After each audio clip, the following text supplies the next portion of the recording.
Truth. What is truth? We say truth is that which leads us toward infinite freedom. Infinite freedom. Infinite freedom means union with our supreme being, which we call by the name divine presence, eternal, omnipresent, omniscient, omnipotent. It's called by many names. We refer to it as divine presence. As long as the name that we're using refers to that which is omnipresent, omniscient, omnipotent, eternally, we're in the right place. We're on the same page, so to speak. It's always here. But in order to attain this freedom, we say, first, come to the spiritual platform. What does that mean? See the self as spirit, the knower of the flesh. Not the flesh, but the knower of the flesh. And we say the knower of this flesh pervades and transcends the flesh. Not only pervades and transcends this flesh, but pervades and transcends the earth, even the space within the earth, within which the earth does this thing. Not just earth, but all this cosmic manifestation. So we say this divine presence is our supreme being. And to be really free, it means union with our supreme being. So in order to attain to this union with our supreme being, we have to be cleansed up. We have to be cleansed of these enslavers, this lust, anger, greed, delusion, madness, and envy. Those for us are spirits. They are really spirits. And these spirits, although most of us can't see them, we can see their results, but we can't see them, but they're here. And they will take possession of our own raw being and lead us deeper into our suffering. So we suffer because of our own doing. So if we are polluted with lust, of course we have those selfish desires. And those selfish desires can really possess us to the extent that we'll do all kinds of nonsense in order to satisfy or gratify those desires. And really they cannot be gratified. So we end up mistreating someone or doing evil to another living entity to gratify our own selfish desires, intense desires, which we classify as lust. Also anger. Lust is such as this: when we get it, we get greedy. When we don't get it, we're angry.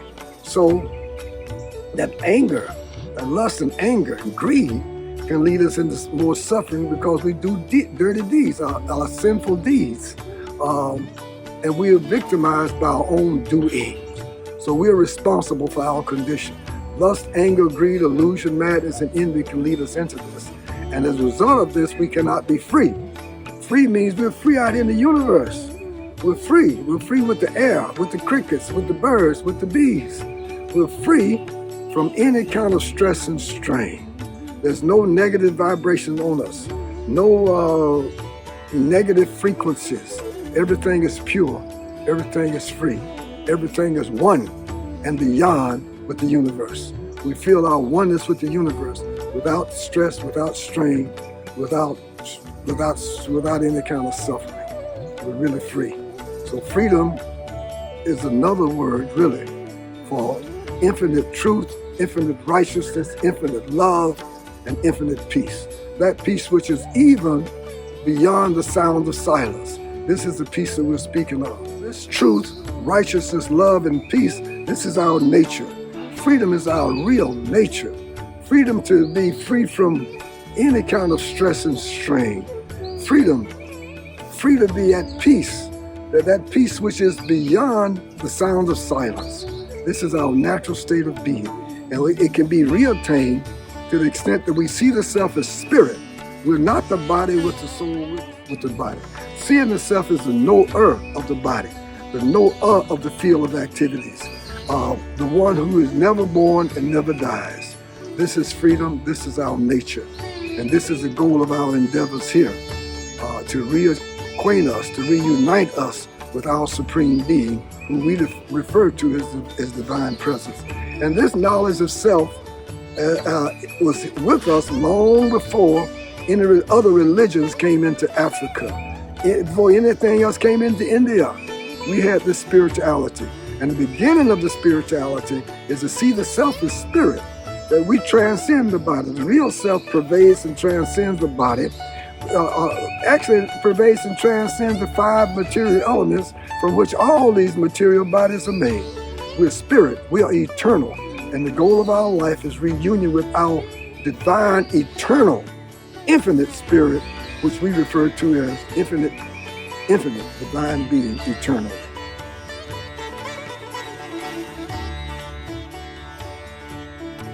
Practically, we can look at this hand. We can look at that hand. Who's looking at the hand? Am I this hand? A simple way that we can do it, that a child can probably see, understand. Take your finger and put it over your left nostril. Put it right over there. Close it up. And look at, with your left eye, look at it. We can see the finger on that nostril, right? Now remove the finger and look at the nostril. Who's looking at the nostril? If I am the face, if I am the nose, who's now looking at the nostril? We say, I am the spirit. I am eternal. I am looking out from this third eye. We call it the third eye. Some call it the first eye. Some call it the pineal gland. But this is really where we're looking from, out of these 2 eyes out here. These eyes are not permanent. They're not here. If we look at the self, we can see that was a time some of us can remember being a baby nursing on our mother's lap. Not nursing from a bottle, but breast nursing on our mother's lap. There are others we've heard about who can remember always, not just in the last womb, but last lifetime. There are many examples of that throughout the world. And right now, we can see that was once we had a baby's body, next we had a child's body, next a young adult's body, a teenager, etc. And where are those bodies now? Where's this body that was here 10 years ago, 20 years ago? Some say it's grown. Can we prove that it's grown? Has it really grown? Has the body grown, or have the cells multiplied? Who's watching the growth of the body? We can see that I'm still here. I am still the same person that was nursing on my mother's breast, on my mother's lap as an infant. I'm here. I didn't change. The mind changed, right? The intelligence changed. The body changed. Who has remained the same? This is the self. This is the spirit. So we say, see yourself as this changeless spirit looking out through this body, this changeless one. And our supreme being is a changeless spirit. So we say, come to the spiritual platform. See the self as spirit. Call out the holy name, whatever holy name you have. If you're a Christian, you have the name Jesus or Yeshua. Call that name all the time. Call out the name all the time and offer everything. That is service. That is surrender. That is submission. Offer everything to our supreme being. All that we do, all that we offer, all that we give away, all the austerities that we perform, all that we think, feel, will, say, and do, we do everything as an offering to our God, who we call or refer to as divine presence. Divine presence is always here. This is one that we cannot deny. We can say neti and not this about everything that we can see externally here. But there's a presence here that all this is happening within. This divine presence is within and beyond everything, including these cosmic manifestations.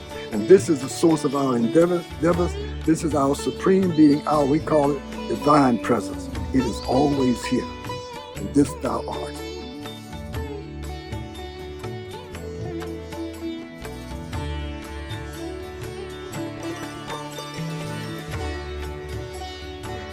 If it's not helping us to get back to where we fell down from, or where we came down from, our divine presence, which is always here. It's here right now.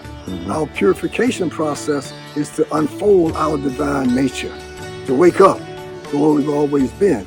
So we say, when we're able to see this one that pervades and transcends everything, when we see this one, and we can see this, when we're able to see the one in the many, this divine presence in the many, and the many in this divine presence, then we have returned to the origin, and we remain where we've always been. We're always here. We're still here. We're here now. We're always here. But in illusion, in Maya, we're related as being that which is temporary, which we are not. It does not exist. We say it does not exist because sometimes it's here, sometimes it's not. If it's here, it is always here. It is never not here. Now this is what we call presence. This is who we are, and our divine presence is our source. Some call God, some call Allah, some call Buddha nature, some call Brahman, some call Jinyami. There are many names for it, but we had this originally. And the way we worship our divine presence is by always remembering it. When you say yourself as spirit, see the self as spirit. This is one looking out through this body, which is beyond awareness and consciousness. It's the knower of consciousness, awareness, intelligence, mind, and body. It's the knower, the changeless. Everything else changes, but it changes not. It is the same self that was looking out when we had the body of an infant, nursing from our mother's lap. It is always here. That which is always here. This is presence. And this is what we really are. And the way we worship it, see the self as spirit, offer everything. Our divine presence is omnipresent, omniscient, omnipotent. It is always here. It is never not here. That which we cannot deny. We can deny the existence of all the stuff here. But when we say existence, we mean it is never not existing. Even these stones and this metal and stuff, there'll be one day when it will go back into the elements again. But this presence is always here, beyond the illusions of future and past. It is always here now, right here, right now, all the time. And this is our source. This is where we fell down from. And our spiritual practice to get us more into the awakening of now. And this thou art.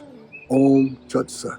When we talk about existence, when we talk about existence, that we say, strictly speaking, that which is always existing.